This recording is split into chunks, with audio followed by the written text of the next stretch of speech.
Ok, salut à tous. On va commencer sur une capsule super intéressante slash super importante. En fait, si vous avez comme fait tout ça d'un coup, je vous conseille de prendre une pause parce que si vous pouvez pas vous claquer la programmation de A à Z dans une journée, ça marche pas. Il faut laisser le temps au cerveau d'assimiler un peu cette abstraction-là, cette espèce de mélange-là. Je vous conseille fortement, très fortement de faire les exercices après chaque capsule, ou presque chaque capsule en fait. C'est plus que nécessaire, ça je peux vous dire ça. Si vous ne les faites pas, vous ne pratiquez pas, vous allez simplement vous planter. Je vais le dire honnêtement, sans pratique, vous allez perdre tout ça.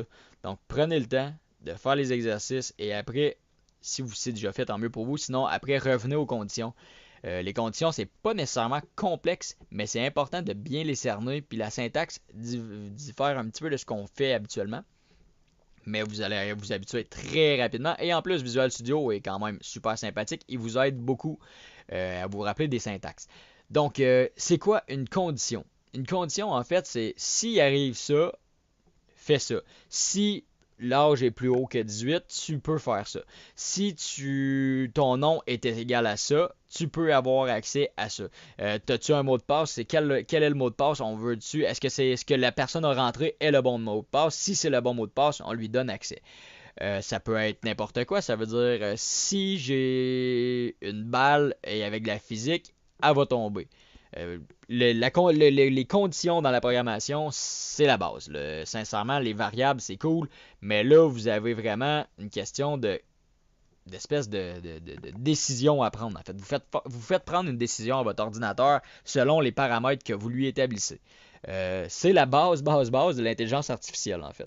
On pourrait aller beaucoup plus loin là-dessus. J'ai certainement une capsule qui va s'en venir, peut-être pas dans cette formation-là, quoique ça pourrait s'y prêter. Mais je crois vraiment pouvoir dédier une série complète, peut-être pour l'intelligence artificielle, si ça vous intéresse. Vous y jeterez un coup d'œil.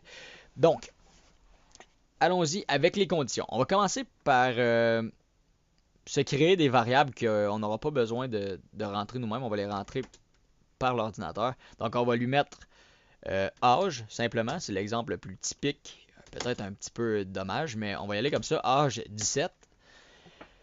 Et là, on va lui dire if. If, ça veut dire si en anglais pour ceux qui sont un peu moins à l'aise. Après, on va lui ajouter une parenthèse. Excusez-moi, ma voix vient de flancher. Des parenthèses et des accolades tout de suite après. À l'intérieur des parenthèses, c'est la condition qu'on va vouloir. Donc, on va lui dire quel paramètre est-ce qu'on veut avoir comme condition.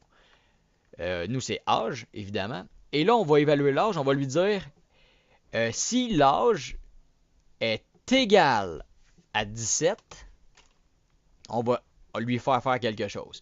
Vous voyez la différence? Ici, j'assigne la variable. Je lui assigne une valeur. Donc, c'est le signe assignation.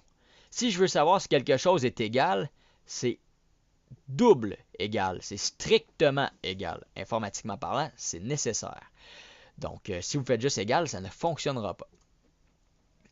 Maintenant qu'on a notre condition, on va lui dire qu'est-ce qu'on veut qu'il fasse. Donc, si il a 17 ans, on va lui écrire un console write line, CW tab tab. On va lui écrire cool, tu as 17 ans.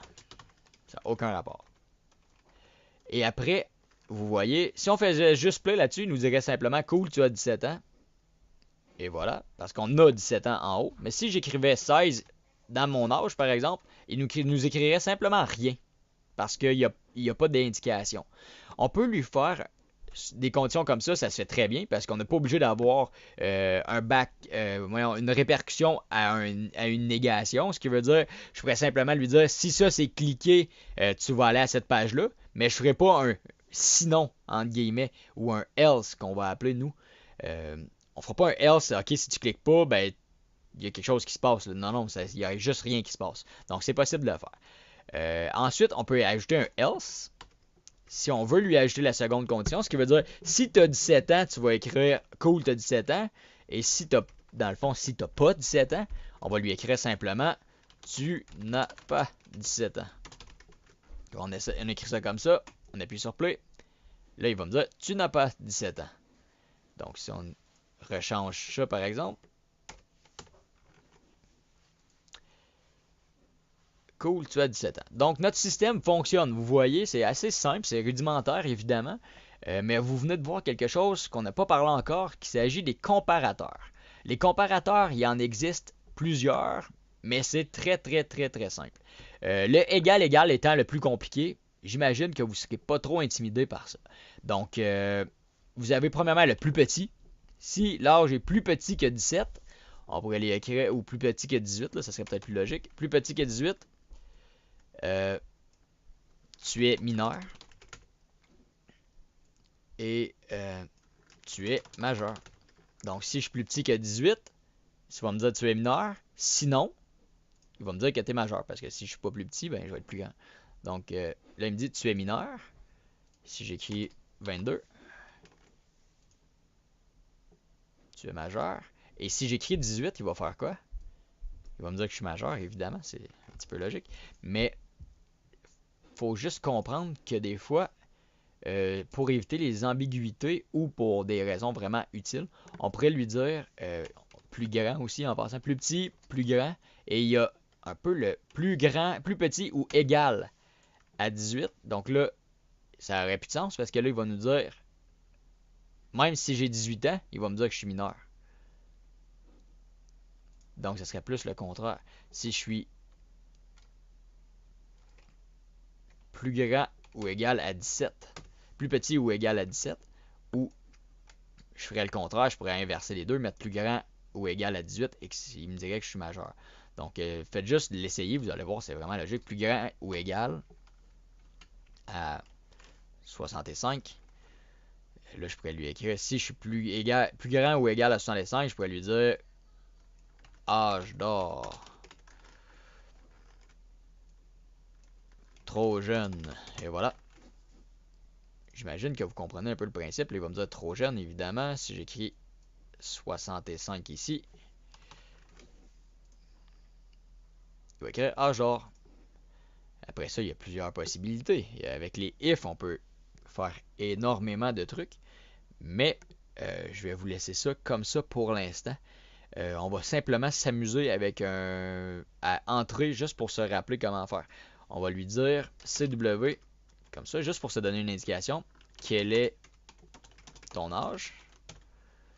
Et après ça, on va lui mettre un integer âge égale convert.toInt. On se rappelle pourquoi? Parce que on n'a pas le choix si on veut pouvoir avoir le readline, parce que le readline en ligne de compte, lui, nous renvoie un string. Donc, il faut convertir ce string-là en integer si on veut pouvoir l'utiliser comme un integer.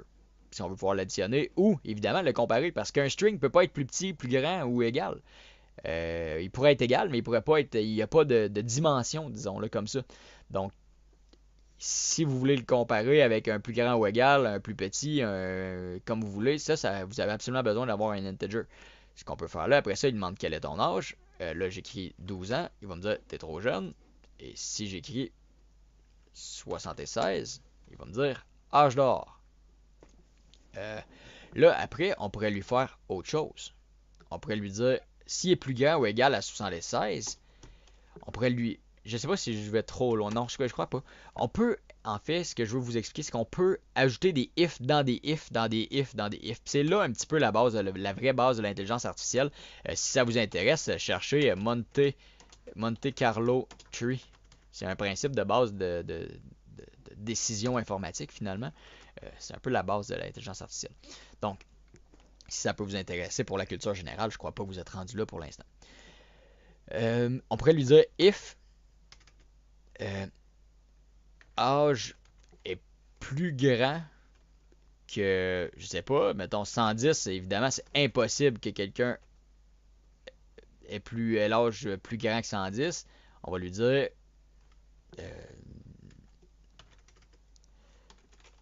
impossible, tu es trop vieux. Je sais qu'il en existe quelques-uns qui peuvent, mais j'imagine qu'ils n'utiliseront pas l'ordinateur. Donc, on peut y aller comme ça. Et après ça, on pourrait remettre un else dans ce if-là. Vous voyez, ici, là, si vous regardez les lignes, c'est un peu le niveau dans lequel on est. À l'intérieur de ce if-là, Vous voyez, si vous sélectionnez une bracket, vous allez avoir l'autre qui va venir, la fermante qui va venir se colorer aussi.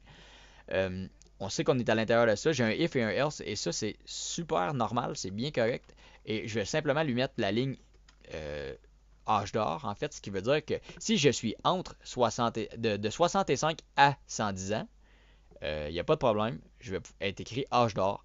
Si je suis plus haut que 110, il va m'écrire que je suis trop vieux. Et si j'écris que je suis à 12 ans, il va m'écrire que je suis trop jeune. Donc, on va tester ça. Si j'écris 111, il va me dire impossible, t'es trop vieux. Personne qui peut vivre aussi longtemps. Si j'écris 110, ça va fonctionner. Je suis en âge d'or parce qu'il me dit plus grand que 110. Si j'écris plus grand ou égal à 110, il va évidemment me dire que je suis trop vieux, même si j'ai 110. Ce qui est quand même respectable. Et si j'écris, je pense, le 15, je ne l'avais pas écrit, trop jeune. Donc, vous avez vraiment le semblant d'un logiciel en ce moment qui fonctionne assez bien.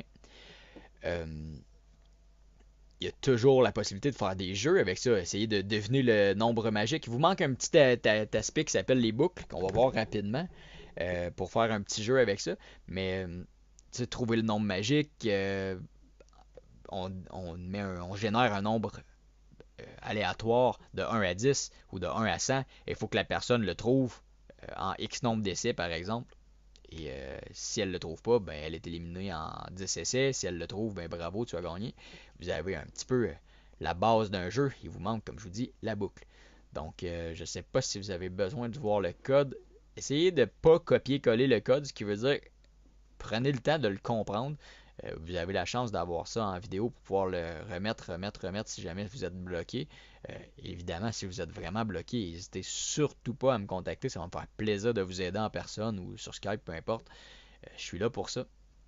Je suis plutôt disponible, je vous dirais. Donc, j'espère que vous appréciez cette petite condition-là. C'est quand même super cool. À la longue, vous allez pouvoir vous amuser. Si vous voulez un petit défi, en fait, il va les avoir dans les exercices, donc je vais laisser ça comme ça, mais vous pourriez le faire avec des strings aussi. Et c'est seulement que le string, vous allez comparer simplement comme ça. Si l'âge est égal à âge, mais ça ne fonctionnera pas. Ou à patate. Ça ne fonctionnera pas parce que c'est pas un string. Il dit qu'on essaie de faire un string. Donc si on essaie string ici, string, bang.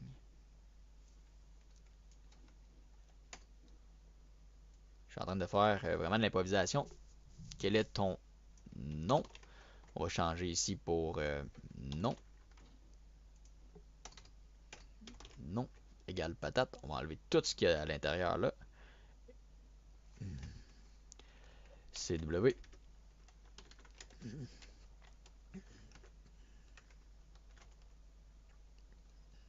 Cool. Non. Et bof. Ton nom. Donc, si on écrit strictement le mot patate, il va dire cool ton nom. Et si on écrit n'importe quoi, il va dire bof ton nom. Et si on écrit patate, ah, pourquoi est-ce qu'il a fait bof ton nom? Parce que j'ai mis un P majuscule. Si on compare, c'est case sensitive, ce qui veut dire qu'il faut que j'aille un P minuscule. Donc bref, il y a quelques trucs pour vous amuser à ce niveau-là. Si vous avez des questions, n'hésitez pas. Le forum est là pour ça aussi. C'est idéal justement pour que vos confrères puissent profiter de vos problèmes. On va dire ça comme ça. L'échange est super important là-dessus. Si vous voulez une autre petite piste aussi de programmeurs essentiels, allez sur Stack Overflow. Cherchez ce site-là sur Google. C'est très utile. Très, très, très utile. Programmation, je peux aller voir là. Stack Overflow. Il y a énormément de questions qui sont répondues sur ce site-là par jour. C'est une nécessité de connaissance. Je vous invite à vous inscrire si ce n'est pas déjà fait de votre côté. Donc, on se voit dans la prochaine capsule. Je me rappelle plus où je suis. Wow, wow, wow. Et voilà, la prochaine capsule qui sont les boucles en fait. Donc, pour partir du prochain, de la prochaine capsule, vous serez capable de faire des petits jeux. Quand même intéressant. Donc, j'espère que ça va bien de votre côté. S'il y a de quoi, n'hésitez pas.